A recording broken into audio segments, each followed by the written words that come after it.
नमो भगवते वासुदेवाय नमः। आप सभी भक्तों का ज्ञान विस्तार चैनल पर स्वागत है।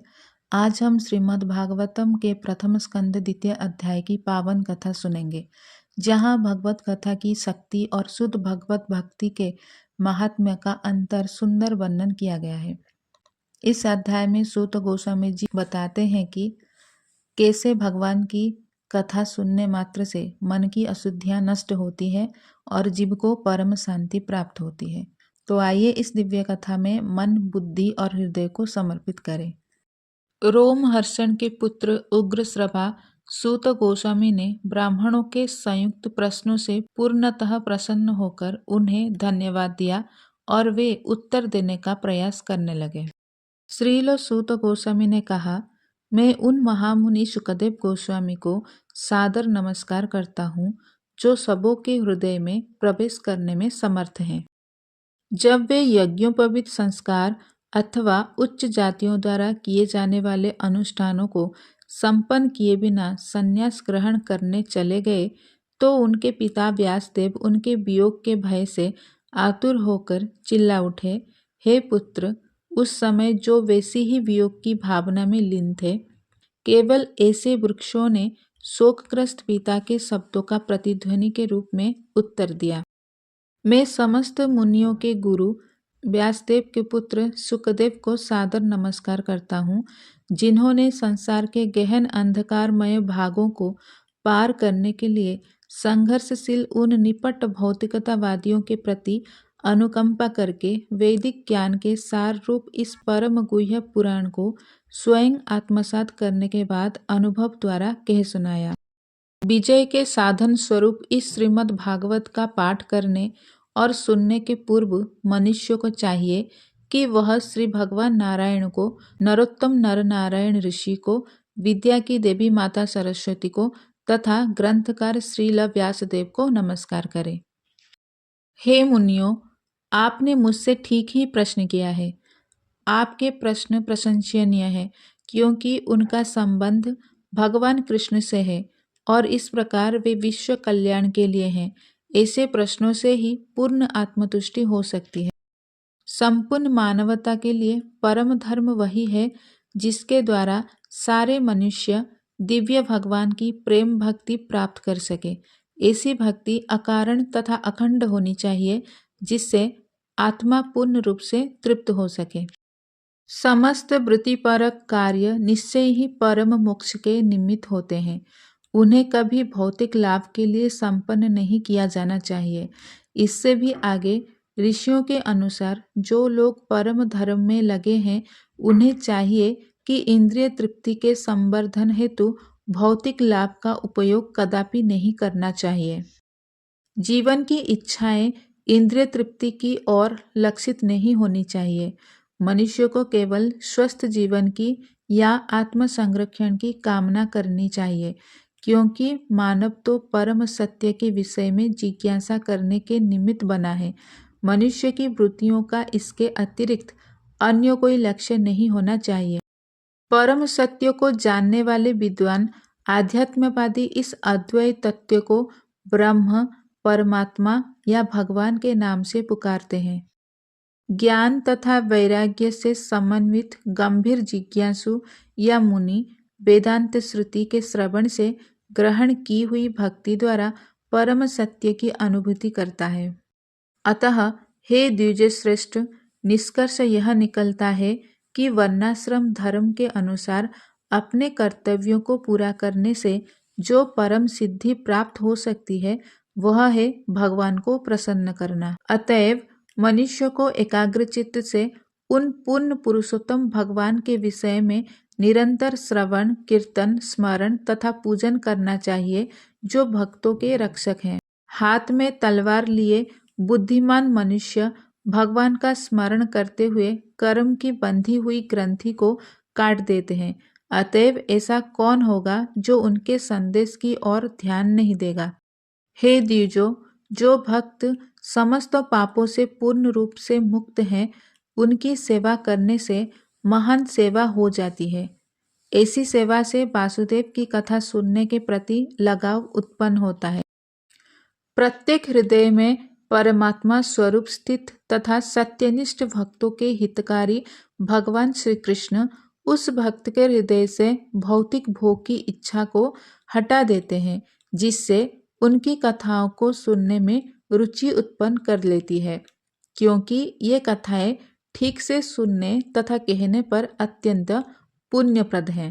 भागवत की कथाओं में नियमित उपस्थित रहने तथा शुद्ध भक्त की सेवा करने से हृदय के सारे दुख लगभग पूर्णतः विनष्ट हो जाते हैं और उन पुण्य श्लोक भगवान में अटल प्रेमा भक्ति स्थापित हो जाती है, जिनकी प्रशंसा दिव्य गीतों से की जाती है।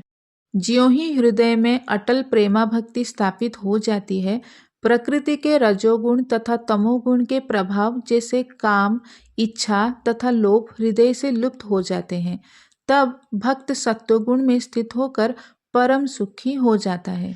इस प्रकार शुद्ध सत्व में स्थित होकर जिस मनुष्य का मन भगवान की भक्ति के संसर्ग से प्रसन्न हो चुका होता है, उसे समस्त भौतिक संगति से मुक्त होने पर भगवान का सही वैज्ञानिक ज्ञान प्राप्त होता है। इस प्रकार हृदय की गांठ भिद जाती है और सारे संशय छिन्न भिन्न हो जाते हैं। जब मनुष्य आत्मा को स्वामी के रूप में देखता है तो सकाम कर्मों की श्रृंखला समाप्त हो जाती है। अतएव निश्चय ही सारे आध्यात्मवादी अनंत काल से अत्यंत प्रसन्नता पूर्वक भगवान श्री कृष्ण की भक्ति करते आ रहे हैं, क्योंकि ऐसी भक्ति आत्मा को प्रमोदित करने वाली है।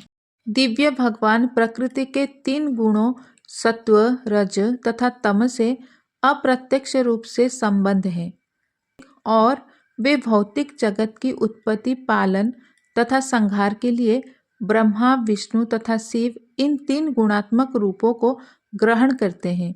इन तीनों रूपों में से सत्व गुण वाले विष्णु से सारे मनुष्य परम लाभ प्राप्त कर सकते हैं।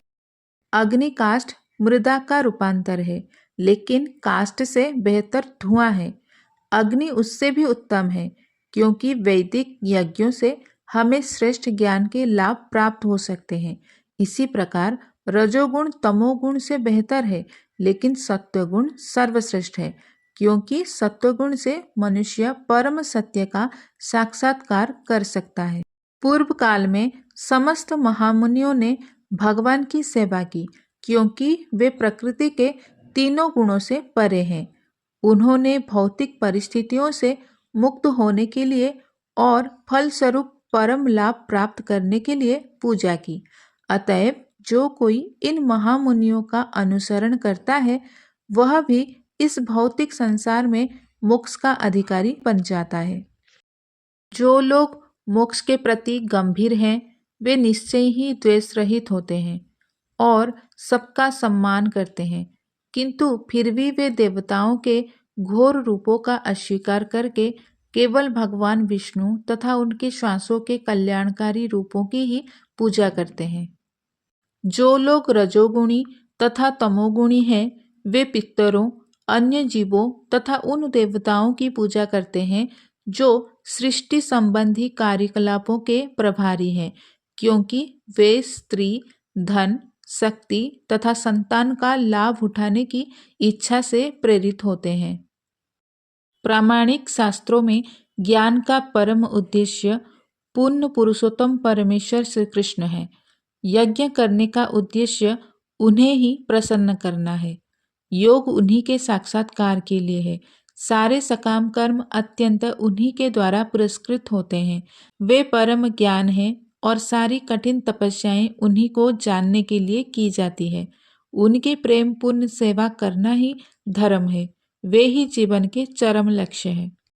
इस भौतिक सृष्टि के प्रारंभ में उन भगवान वासुदेव ने अपने दिव्य पद पर रहकर अपनी ही अंतरंग शक्ति से कारण तथा कार्य की शक्तियां उत्पन्न की। भौतिक पदार्थों की उत्पत्ति करने के बाद भगवान वासुदेव अपना विस्तार करके उसमें प्रवेश करते हैं। यद्यपि वे प्रकृति के गुणों में रहते हुए उत्पन्न जीवों में से एक जैसे लगते हैं, किंतु वे सदैव अपने दिव्य पद पर पूर्ण रूप से आलोकित रहते हैं। परमात्मा रूप में भगवान सभी वस्तुओं में उसी तरह व्याप्त रहते हैं जिस तरह काष्ठ के भीतर अग्नि व्याप्त रहती है, और इस प्रकार यद्यपि वे एक एवं अद्वितीय है, वे अनेक प्रकार से दिखते हैं। भौतिक जगत के 3 गुणों से प्रभावित हुए जीवों के देह में परमात्मा प्रविष्ट होते हैं और सूक्ष्म मन के द्वारा 3 गुणों के फल भोगने के लिए जीवों को प्रेरित करते हैं।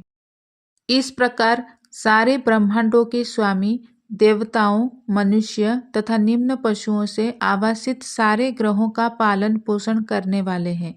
वे अवतरित होकर शुद्ध सत्वगुण में रहने वालों के उद्धार हेतु लीलाएं करते हैं।